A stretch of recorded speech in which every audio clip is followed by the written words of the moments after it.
Welcome into the Roaring Repeater podcast here on 7220sports.com. I'm your host, Cody Tucker, joined by Jared Newland. Are we both still hungover from Cheyenne Frontier Days? Mine's a COVID hangover.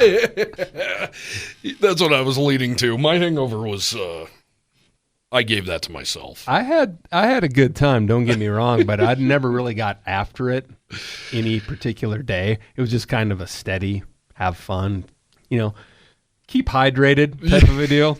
But Saturday I was up in a box and there's at least 6 of us that I know of that caught COVID. Really? Yeah. And I know there's a lot more that were sick that probably didn't even test. But yeah. Damn. It's been lingering for over a week now. And you said you've had this 3 times? Yeah, I've had COVID, I think, 3 times that I know of. Wow. And this is the worst by far. Huh. And just been not just feeling cruddy. Yeah. Middle of last week, I was down for two straight days. You're not talking like hospital doctor No, visit? No, nothing like that, but just felt like total crap. I don't think I've had it that I know of. Oh, you've had it. I don't know. I'm not sure. I haven't checked. I know I've never gotten the swab thing up the nose. I've never gone through that. Well, now you just do those home tests where you swab yourself. Oh.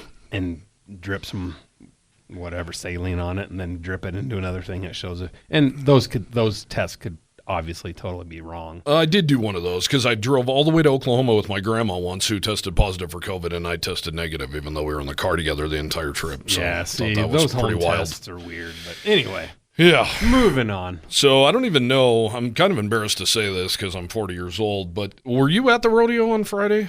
The last Friday? No. That's how inebriated I was. I didn't even know. So my buddy Kyle, our friend Kyle Cedar, they have a tradition on the last Friday of Frontier Days where you go to a local establishment and you have drinks at 8 in the morning.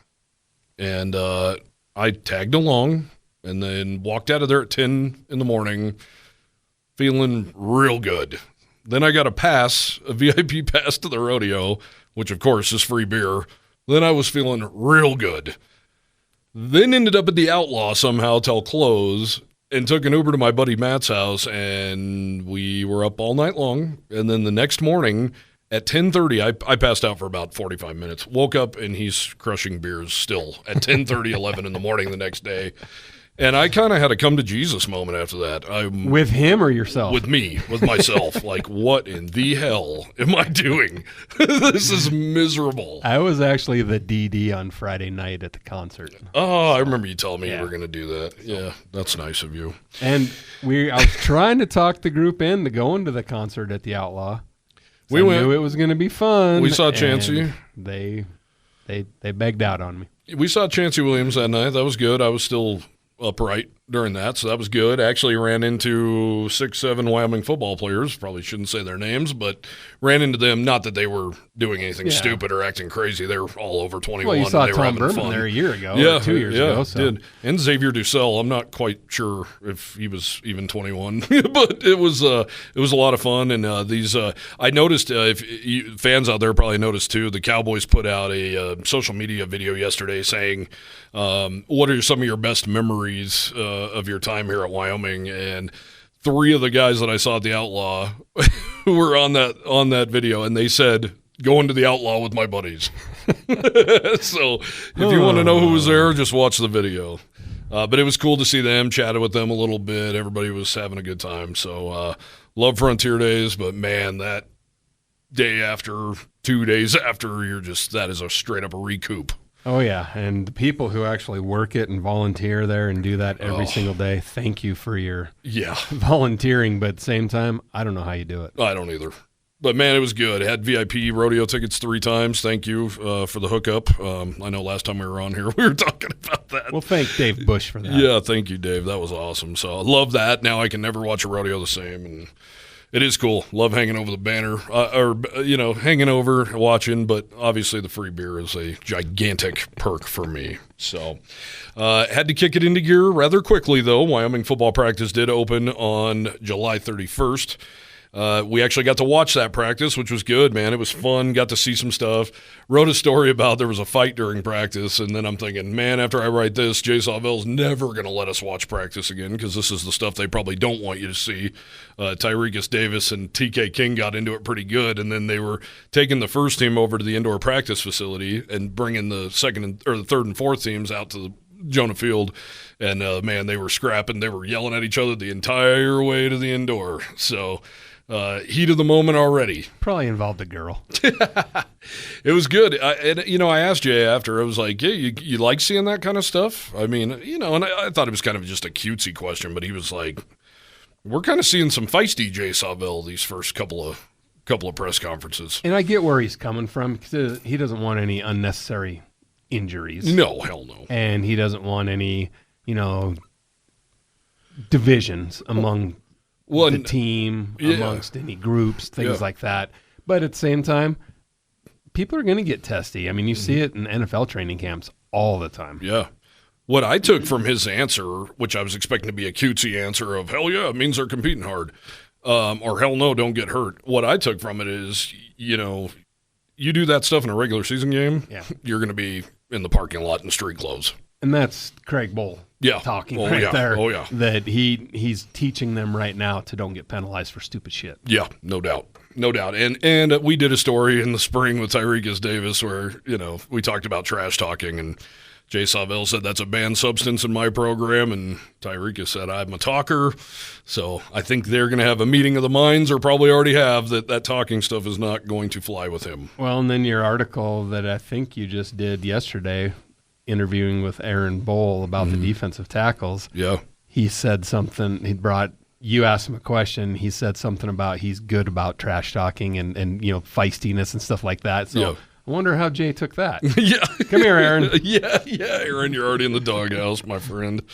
I've talked to a lot of players already. We've had three meetings with the team and players and press conferences and all that good stuff. Man, it sucks after you get to see that first practice and you actually see stuff transpire, like Keone Parks jumping a route and picking off Evan Svoboda, and then the very next play he bats down a pass on another quick out. You get to see that stuff with your own eyes, and you get to see how good Harrison Whaley looks, and DJ Jones and guys, and Chris Durr is all over the joint.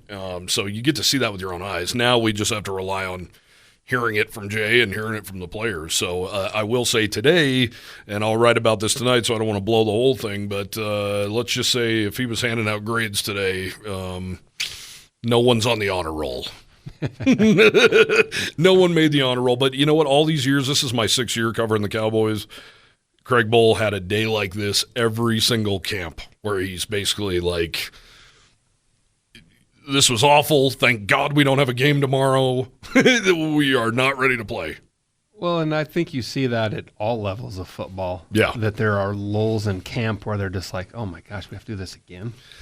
I think the only concerning part about today, and this might be putting way too much into this, was the first day in pads. So you probably don't want to see a lull in, I guess, attention to detail and hitting and things like that when people actually have full pads on. But I'm probably putting way too much into it. I do know that he stopped practice. He stopped practice and gathered them all around and read him the riot act, and then it looked a little more like football, he said. Oh, but he said, man, you're lucky. He had us running about 45 minutes late today, and he said, you're lucky. If they wouldn't have picked it up there, we would have practiced till 5 o'clock tonight. So, well, you can't really blame it on the heat today. It's perfect. It was only 80 in Laramie. I was over there earlier, and then, when they practice again on Thursday, you're looking in the low 60s as a high. Awesome. Yeah. That'll be nice for them. Yeah. That'll be nice. And he talked about there's going to be days, that Evan Svoboda was okay today. He was really good on Saturday. I guess, not so great the day before that. So I think it's just going to happen. It's camp, man. It's way better than what they had in the spring. They're not having to backtrack and reteach stuff they did in the spring. They really took that next step, and they're not going back to have to relearn stuff. They're hitting the ground running. And you don't want to take anything away from the defense making great plays during camp. True. But at the same time, they see the same play over and over and over again. They know the reads. Yep. They know the calls at the line of scrimmage. they can jump routes. They can cheat a little bit. Yeah. And I've seen that for many, many years. And it's one of those things where they still have to make the play. Yeah. Yeah, no doubt. And he talked about it coming to a grinding, sometime in practice because they're installing some offense.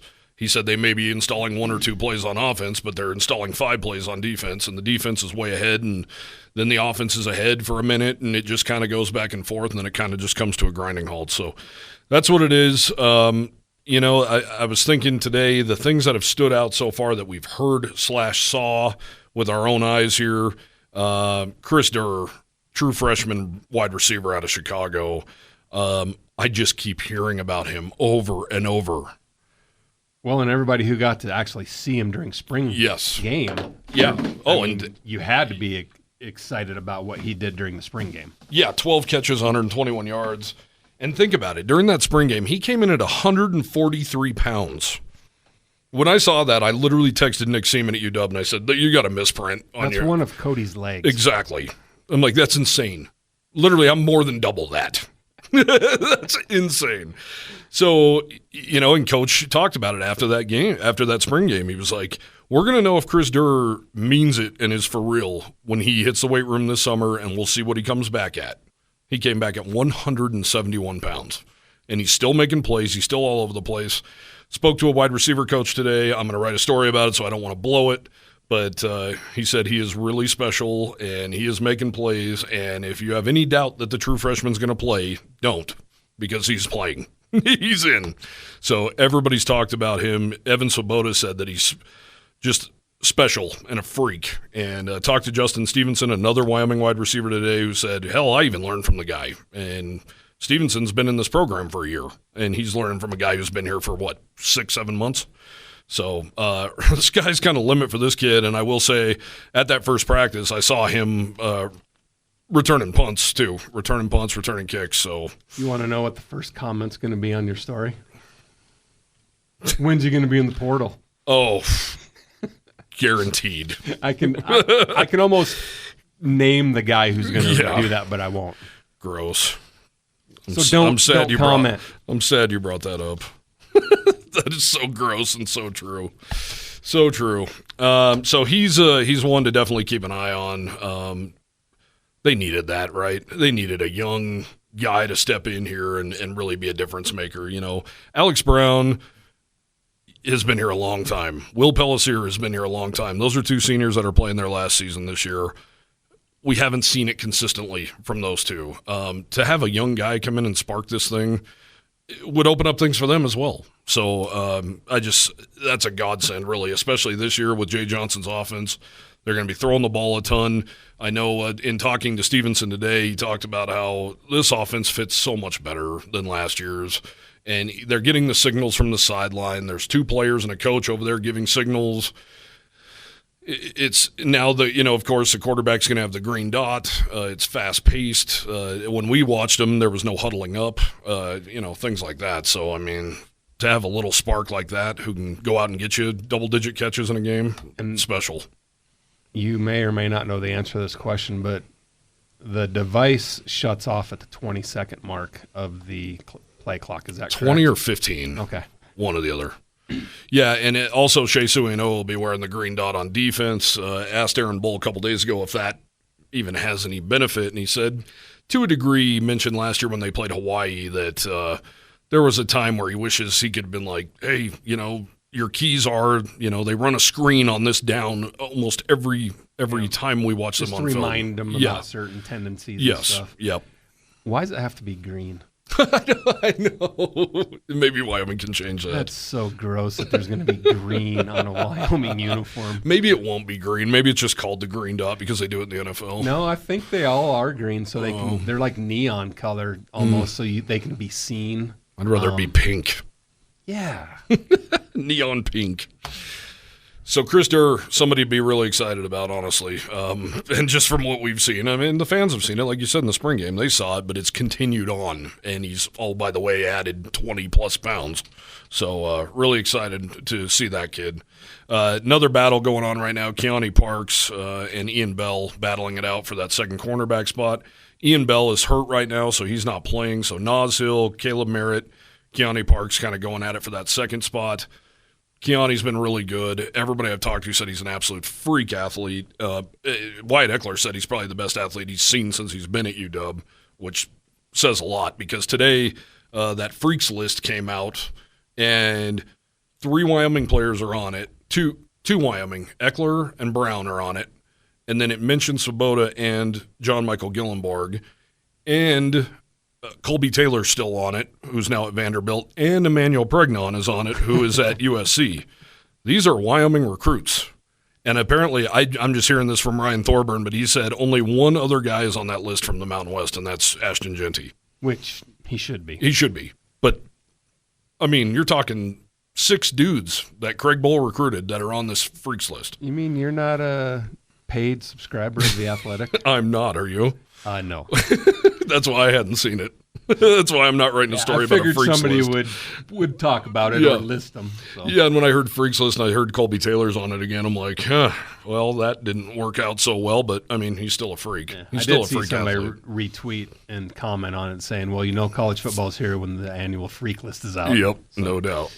So Keone Parks, Saville said, I saw with my own eyes, he jumped that route beautifully, picked it off, and then knocked down the very next pass. Looks really good. Parks came in as the number 2 recruit in the state of Wisconsin, 3-star running back. They were really excited about him at running back, but they needed depth so badly on the back end, and they obviously have plenty of running backs. They asked him if he'd switch. He said yes, and he's loving it. So he's really put himself in a good spot. He practiced all last year at the corner spot. He did miss the spring with a shoulder surgery, but Ian Bell's now out. The door is wide open for him to get in there and be playing alongside Tyrekus Davis there on the back end. So really good player, really good guy. He's great, and he's mature beyond his years, and that's something else that Jay Saville really loves. There's not a ton of battles going on right now. If you think about it, most of this is solidified aside from depth. Cornerback, they need a second cornerback. They need a third cornerback as well. It's going to be probably Parks or Ian Bell. Nas Hill's also in there, and Caleb Merritt. Plus, they got a couple of young guys they really like that are true freshmen. But Jay always talks about the technicality of playing that position is not one that you necessarily want to throw a true freshman out to do, especially when you have guys like Torrey Horton and Ricky White in the conference, guys like that. So that's one to watch. The other one is going on right now at left tackle. It sounds like the offensive line is solidified through Wes King at left guard, Fia Tulifono at center, Jack Walsh right guard, and Caden Barnett at right tackle. Right now it's between Jake Davies and Nate Geigert at left tackle. From what we saw, Jake Davies took all the snaps with the first team. Spoke with Joe Tripodi today, the offensive line coach. You know how those guys are. They're not going to be like, oh, yeah, he's awesome. He's like, oh, he's a work in progress. I said, what if the season started today? Are you comfortable having him at left tackle? And he's like, the season doesn't start today. But if you don't have 8 or 9 guys that you can shuffle in the offensive line, you're in a world of hurt. Yes. So does it really matter who's starting? Yes, left tackle is the most important. Right. But we did talk today about, I said, are you finding the guys that are 7, 8, 9? And he said, I'm still looking for 5. So modest, of course, but there are some guys. Rex Johnson got some time. Luke Sandy's had time. Another Craig Bull answer. Oh, yeah, for sure. So obviously Nate Geiger is going to be a guy who can step in if Jake Davies indeed wins this. I did talk to Jake today. He looks like baby Frank Crum with straight hair. He really does. And in talking to Tripodi, he told me when Davies was in high school going into his senior year, he weighed 235 pounds. Today, he's at 295. He put on 30 pounds over the offseason. He wants this, and he's putting in the work, and, I think they're comfortable going with him right now. If the season started today, Jake Davies is your guy penciled in at left tackle. And you can always help those guys too, Jared. We know you can chip, you can put a Caleb Driscoll over there, you can put a John Michael Gillenborg over there.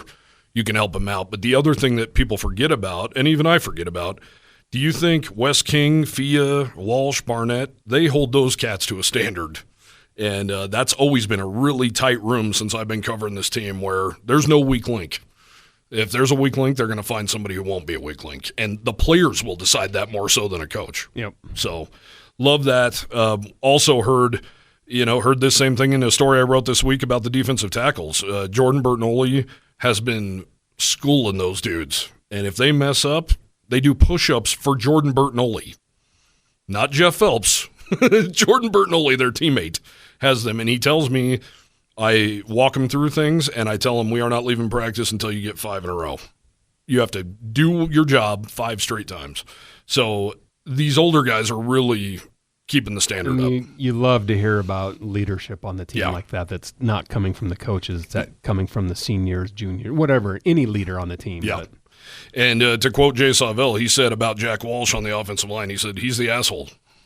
And he's the guy who's not afraid to call you out and tell you you're slipping and tell you need to get your shit together. So and you always need at least one of those guys on your offensive line. And I think Frank Crum was that last year. And, some people would say kind of a bully. He was kind of a bully, but, kind of need that. Just don't get the yellow hanky thrown on you. Yeah, none of that, please. So those are the 2 battles, really. Left tackle, obviously the kicking game. Jack Colbreth is a incoming guy from VMI. Big dude. He's huge. But he's a guy that Jay Savell's already talking about using the altitude to his advantage at punter. Punting was a weak link for the Cowboys last year. It really was. And how Wyoming could have a bad punter, and not saying Clayton Stewart was bad, but how you could have an inconsistent punter in Wyoming is maddening for all of us. I know it's maddening as hell for all of us. So John Hoyland's back. I'm not quite sure who's holding for him. I think Caleb Cooley will be holding kicks, but there were a few guys doing it during the spring. I believe even Jaden Clemens was back there, and then Carson York is still the long snapper. So those are the things you don't forget about, or that you forget about, that Craig Bull would always say, you don't need the fire department until you need them. So we won't know about the long snapper or even his name until he screws up and snaps it over a punter's head, which would be pretty hard with Colbreth. He's about 6'5". So really these battles, I've kind of jotted it down here who I think the starting 11 is for the Cowboys. And, I could be wrong on some of these, but I would go with Alex Brown and Will Pellissier and Chris Durr out on the edge at wide receiver. I'd go with Davies, King, Fia, Walsh, Barnett on the offensive line from left to right. Svoboda under center, Whaley behind him, and J-Mike lined up at the tight end. On the other side, you're going Tyrekus Davis on the corner. I penciled in Keone Parks for now. That could probably be interchangeable. On the defensive front, you got Harris, Bertinoli, Jaden Williams, Jaden, the one from California, the older one, Sebastian Harsh on the other side. And then in the linebacker core, that could be considered another battle. Shea Suinoa, of course, has the middle locked up, but the outside backer, Connor Shea, seems to have the inside track on that, but Cole DeMarzo played a lot last year. They also got Eller from VMI, who's coming over as a senior transfer. The thing I love about that, and Braden Siders didn't even make this starting front, and neither did Florentine. They have good depth. They really do. They have good depth across the board at linebacker and on the defensive front. Then you have Rook Brown at nickelback, and then, of course, Isaac White and Wyatt Eckler on the back end. So you give me that lineup today, I like my chances of Wyoming going down to Tempe and coming out with a dub. And they're opening up as a 6.5-point underdog. It actually went down? Last I saw was 6.5, I thought. So. Yeah, I thought it opened at 7, but you know what? I watched the Arizona State spring game yesterday, and I've been watching a lot of Arizona State stuff. They have so many transfers across the board. It's so hard to keep up with that team. I mean, they're just all their quarterbacks are new. I think they have really good depth at the running back spot. But I heard last year, their last 2 games of the year, they started a tight end at quarterback and they started a running back at quarterback. Well, I think they lost the most from the Pac-12 anyway, besides Colorado. Oh, yeah. The last 2 years of transfers. Oh, well, and they went through the coaching change, and they're just gutted. You read or listen to some of the coaches' comments, he just sounds like somebody who is maybe 3 months away from being fired. And he's, 34 years old, I think? He reminds me a lot of Vic Koenig, the comments that you hear, and it's like, what's he even talking about? Something that stood out to me is he allowed a Phoenix TV station to come spend a day with him. And they asked him on multiple occasions during this segment, do you expect guys to leave in the transfer portal? And he kind of had the deer in the headlights look and goes, Boy, I hope not. I think people like being here, and, we hope not. It was right before their spring game, and it's like. And he's probably lost. What, since he's been hired? 50? Oh, it's been a revolving door. Yeah. And Arizona State's getting some guys, but the question that they brought up during that segment, which I think we've all thought of this, maybe you and I have even talked about it before we even thought about Arizona State being on the Cowboy schedule. Is that not a sleeping giant or what? How is Arizona State football so inconsistent and more consistently bad? How? That and men's basketball there, I don't understand how they cannot get it going and keep it going. But for some reason, I don't know if there's too much going on. I mean, there's 60,000 students or whatever it is, a lot of activity on campus and off campus. I don't get it myself, but I think in men's basketball, Hurley put together one of the top 5 recruiting classes, maybe the top class. Yep. And hopefully he learned a little bit from his brother Danny, but yeah. Well, and their play-by-play guy was saying that their basketball arena is in really bad shape, and but they are bringing in a class here, which they need to. They're in the Big 12 now. I bet that's what's helped Hurley more than anything is saying, hey, you're going to play Baylor and Tech and Oklahoma State and Kansas and teams like Kansas State. That's who they have. And Arizona, that's who they have now. They are going to be – that's the toughest conference in basketball. So – they better keep up with the Joneses or they're going to get smashed. They're going to be the San Jose State of the Big 12 if they don't. They're picked dead last in football. Yeah, the quarterback situation, Sam Leavitt is the guy who I saw most action from in the spring game. He looked really dynamic running the football. He looked dynamic throwing some underneath stuff.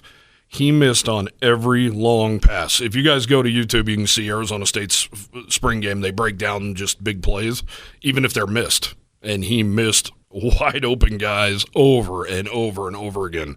And apparently Sims, the transfer from Nebraska, is also pushing Leavitt, who Leavitt came from Michigan State.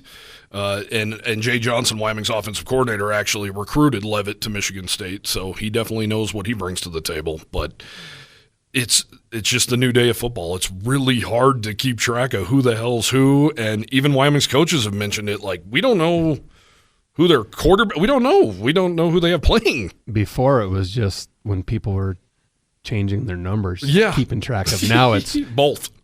And like, who's that guy? Where'd he come from? Yeah. He's been here for no, he hasn't been here for 3 years. Yeah, lots of injuries they dealt with last year too. I mean, to not have a quarterback on the roster to take a snap. Well, and then 2 years ago, their quarterback was the kid who just won the Heisman Trophy. Jaden Williams. Yeah. So, and I heard a stat today on national radio. I think Jaden Williams had 65 starts. Damn. Because he played 6 years. Yeah. But 65 starts. That's incredible.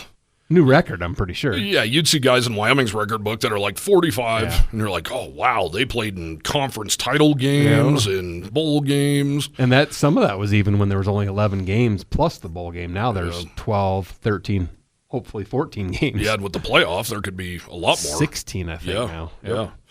Yeah, it's interesting. But, yeah, not a lot of battles. I mean, for Arizona State, looking at Wyoming, it's a totally different deal. I mean, aside from Gavin Meyer. I mean, Herm Edwards was fired pretty much in the end zone. Yeah. I wonder if Wyoming does go in there and beat the Devils. I wonder if their administration say, this can't happen here. Oh, man.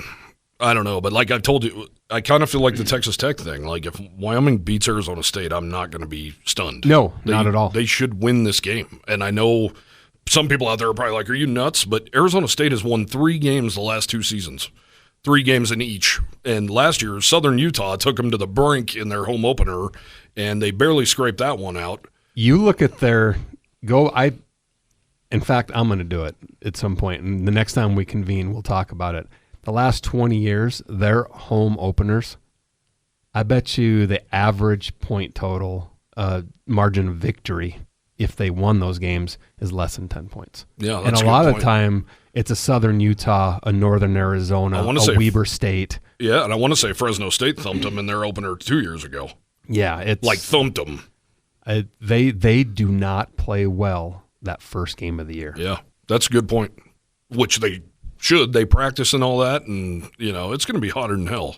They practice in that. Who cares? It's 7:30 local time kick. It's going to be over. It's going to be triple digits. Oh yeah, no I mean, doubt. the Pokes got lucky last year at Texas. Yeah, that was a very mild day. Yeah, compared to what it could be. They were there the last two times. I was standing out at midfield at about noon before that Texas game. If they would have played that game at noon, it would have sucked. Yeah, but that evening, yeah, it was nice. Yeah. Yeah, it would have sucked if they played at noon. Also, it was sneaky at Illinois a couple years ago. It didn't seem that hot, but man, it got hotter and hotter and hotter and just muggy the humidity as hell. sneaks up on you in places like that.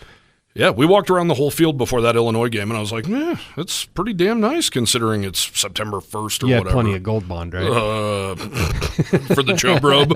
Say plenty of golden beers the night before. That's for hopefully, I mean, it's a dry heat. It's a little bit different, and it's what Laramie is for the most part. August monsoon season, there is a little bit of humidity in Laramie, but it's a dry heat. It's a lot different. You're not gasping for air because you can't find it in a humid area. I tried looking this up, and you might know the answer. Is it, from what I've always heard, it's harder to play in altitude when it's hotter than hell compared to cold. Does that sound right? I could have swore I Googled it and I couldn't find, but I swore I've always heard that it's harder. I don't know the answer to that. And I could almost see it being hard because it's just so, I mean, in Wyoming, at War Memorial Stadium, those first games, it's the sun might as well just be right up in the and the lights. Turf. Yeah. It's another 25 degrees. It's hotter than hell. Down on the field. Yeah. It's always the sunburn the first two games, and then you hope like hell the third game's okay, and then the November game sucks. That's how it's always been. A couple other notes. DeWine McNeely, not 100% yet from his left torn ACL last year. Jay Savell made it abundantly clear a couple days ago that if he's not 100%, he's not going to play. And you know what's okay about that? That is a loaded running back room. Yeah, it really is. I asked about their new kid, Nico Hamilton, today, a true freshman from Austin. Jay kind of laughed and was like, he's not going to play this year. I mean, he's just not. And he's like, he's really talented, and he's going to get a lot of carries next fall, but he's not going to play. Kickoff return, maybe? I don't know if he's going to get in, but what I saw last week, he looked pretty dynamic too. I think I went out on a limb last year and said that the running back room is probably the most talented running back room in Wyoming history. And you could probably say that again this year. Yeah. I mean, the only thing that immediately comes to my mind for an argument, I guess, is Brian Hill and, oh boy, hell of a time to have a brain fart. The other kid who was in the backfield with him, he suffered a lot of injuries, but he's actually in Wyoming's top 10 running backs too, top 10 rushing yards. Yep. His name slipped my mind. When you listen to this, send it my way. We'll find it. Yeah, but McNeely, that's the beauty. They have so many dudes. They have so many guys. I have no problem right now saying Wyoming has the most talented backfield in the Mountain West. I mean, Ashton Genty might be the best running back in the Mountain West. But top to bottom, depth. It's the Cowboys. It really is. Sam Scott, too. Ryan Thorburn gets to watch all these practices, and he was telling me today that he's working out right now with the third team, and he's just running wild. So Sam Scott is a huge wild card, in my opinion, for this team. I think he can come in and do some big things. We saw it last year. We saw him do some big things last year. And he could do a lot of different things from different spots on the field. He can block, he can catch, he can be at the tight end, the fullback, the wide receiver, running back. Yeah, he's a hell of a good player. Other than that, in the middle, I wouldn't necessarily call it a position battle. They rotate these guys in and out so much that, Jaden Williams, Ben Florentine, the other Jaden Williams, those guys are all going to get in. And and with Burton Ole, they're going to rotate and they're going to play a lot. And the other day, speaking of Jay Savell being a little testy early on, Alex Taylor, my colleague, brought up Gavin Meyer, and Jay Savell pretty much stopped him in his tracks and said, we don't talk about guys who aren't here anymore, who have left the program, which we all know Gavin Meyer left the program the day the portal was closing in the spring. He went through that whole spring with the Cowboys, and I know Jay's not happy with any of it and how that transpired, but he's really at this point got to be pissed off that the Williams guys and Florentine weren't getting more snaps because Gavin Meyer would have started next to Burton Ole if he stayed. Yeah, and he's at USC, is that correct? Yeah. Yep. So I wonder why these Wyoming players, now that's 3 linemen, 2 defense, 1 offense going to L.A. Remember there was a anonymous quote last year, I believe it was, where it was a Power 5 team that said, yeah, Wyoming produces them, and we just watch them pump them out, and then we grab them up. And you know that had to come from a USC assistant coach. That's who I'm thinking it came from. So, and I asked Craig about it, and he, basically said, I'm not changing what we do. I mean, what can you do? We're a developmental program. What can you do?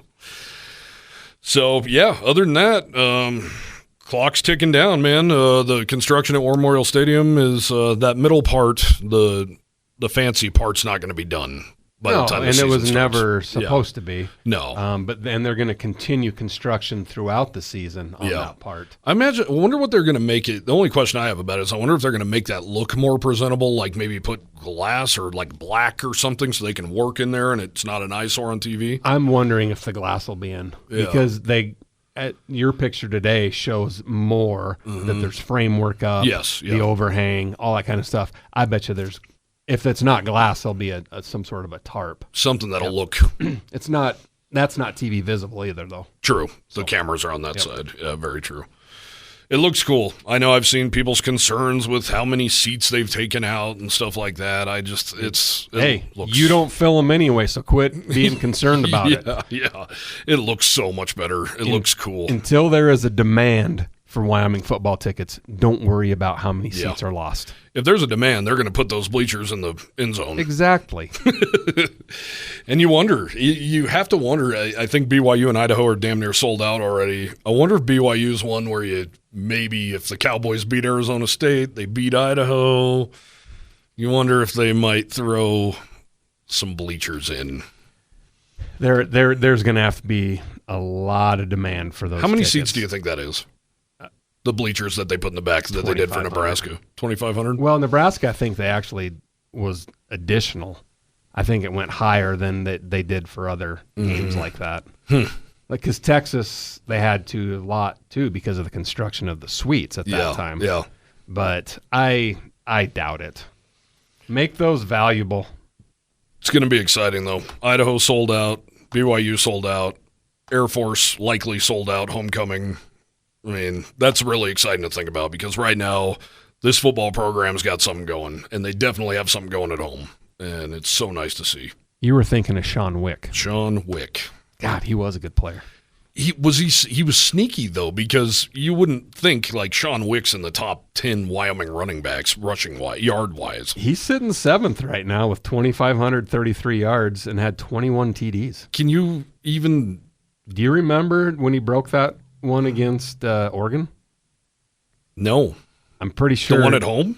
No, on the road. No. Right through the middle. I mean, classic, bowl. Yeah. Lull him to sleep, and all of a sudden, boom. I remember. And I think he broke one at Michigan State, too, if I'm not mistaken. I remember Gentry's touchdown catch at Oregon, but I don't remember. Yep. Yeah. Sean Wick kind of had, like, the quietest, because he was behind Brian Hill, too. He had a 4.9 average. Wow. If injuries didn't hurt him and he wasn't behind, nowadays, like if he wasn't injured, that's a guy who'd probably go in the portal. Or Brian Hill. one or the other. Yeah, one or the other, because they were too talented to be in the same Hill's for sure, because he was going to get paid. Well, and Hill did tweet out that he didn't like brown and gold, which... Well, that has a lot to do with where you go to school there, Brian. I thought that was a pretty terrible tweet. But yeah, man, just kind of rolling along here. Practice number 6 in the books today. Like I said, in full pads. We'll be back out there Thursday. We'll hear what they have to say. But man, it's getting closer. What did I tweet? 32 days till they have a home game. So if you can do math, I think 20 some days left till we're in Tempe, and I have the worst flights of all time. I leave Arizona at like 5 a.m. on Sunday. You know what, though? That's not a bad thing to do in the heat because there's a chance that those midday flights would be postponed anyway because it's so hot. Really? Oh, yeah. Well, it happens in Vegas. Huh. It happens a lot of those places where it's so hot. So you're much better off. And just think, you're going to be home with Holly. That's true. Earlier. And that's why I am doing it, honestly, because I could have got on one later, but I was like, you know what, let's get home. And at 5 a.m., you probably got like a $59 flight. It's cheap, but also I can go right from the stadium basically after I'm done working right to the airport. So it's not fun, but did that in Austin as well. You know, when I landed in Vegas for Mountain West Media Days, speaking of the heat thing, we got stopped on the tarmac right when we landed because Kamala Harris's her plane was there because she was in Vegas. Who? That's when she was only the VP, or going to be the VP. She was there for that summer basketball NBA crap, whatever that is. But she was there for that. So they had to stop every flight taking off, every flight going because Air Force Two was there. So we sat there in the heat for about 40 minutes. Every flight, I bet the last 20 flights I've been on, there's been something to it's the norm delay.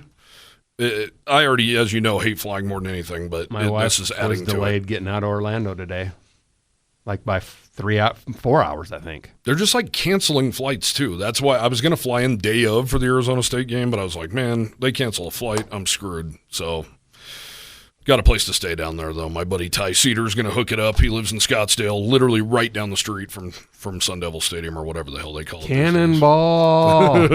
You know he has a pool, right? He doesn't. Oh. He doesn't, believe it or not. Get one installed real quick. I know. He doesn't. I think he's the only one. I stayed at his house during the Arizona Bowl. We drove back and forth from Tucson to Scottsdale, which also sucks. If you haven't done that drive, it sucks. But yeah, no pool. No pool. I was shocked. I told him, he's got $1 million house. You need a pool. What are you doing, man? Well, At least make friends with the neighbors. it's a lot of upkeep, too, though. Cool. I do want to give a shout-out to Sophia Smith, scoring the game-winning goal today for the U.S. women's soccer team. She is the daughter of former Cowboy basketball player Kenny Smith. Awesome. That's good stuff. I had one, too. Parker Moore, a kid coming in, a recent recruit, a recent verbal commit out of Kansas.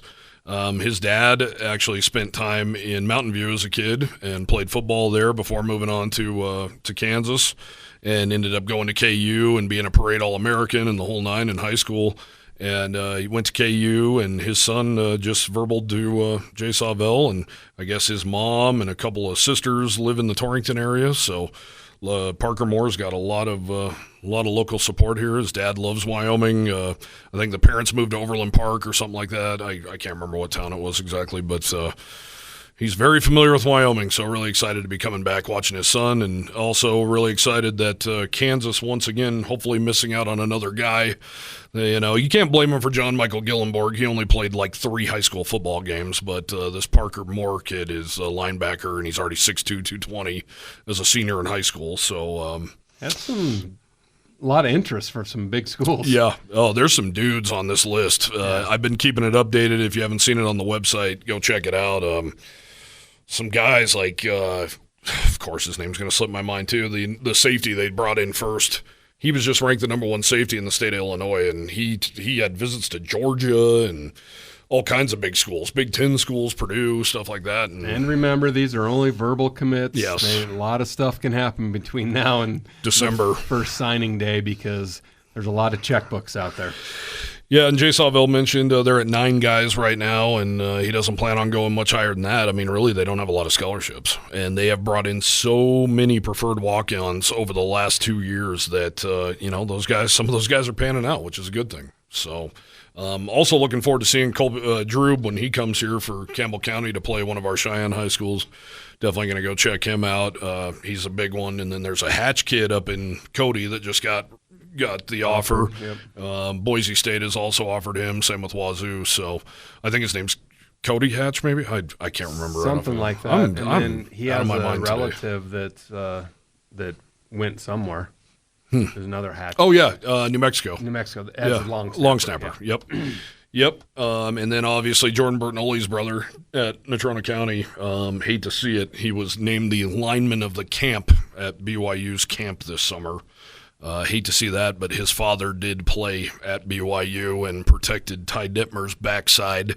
So I don't believe he has an official offer from BYU yet, but I would say Mr. May will be on the sideline in Laramie in mid-September, and that game's going to I'm going to actually interview him this week, so I'm excited to talk to him and see where his head's at. But looking forward to seeing what his decision's going to be, because it'd be pretty cool to see Bertinoli's. And Bertinoli, of course, is putting the pressure on, so hopefully he'll come here. But to cap things, I want to give a shout-out to my family in Oklahoma. My Aunt Mag died yesterday, and she was a gigantic Oklahoma State fan. And I know when I talked to her a couple months ago when we went to visit, she told me that at least she got to see Oklahoma State beat OU one last time. And, I think I'd be the kind of guy that would say stuff like that if I was dying too. I would probably say I got to see another bronze boot, or this year get to see Wyoming beat BYU one last time. So she fought her ass off, and Oklahoma State's missing a big fan, but she will definitely have the best seat in the house this fall. So I am heading to Stillwater this weekend and get another trip down there to say goodbye. But she's a big one. She was one of the good ones. So thoughts and prayers to her family for sure out in Oklahoma. I know they're struggling right now. So we will convene next week. Talk to next week is Media Days as well. I don't know if you can make it over. Wednesday is Media Days. So be there Tuesday, Wednesday, and Thursday next week. So we'll have plenty of content heading your way. So we'll see you next week.